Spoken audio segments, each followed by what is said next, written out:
with the impact of COVID-19, nobody can afford to leave any money on the table.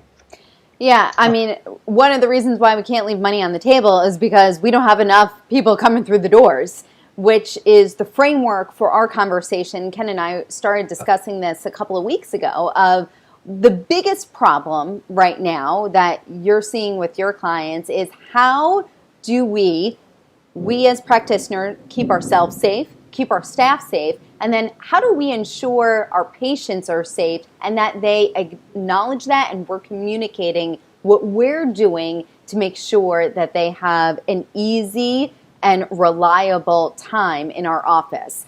And if you had to answer those concerns, because it's heavy, right? Nowadays, everyone's trying to figure out how am I going to handle school districts reopening? How do we handle our office reopening?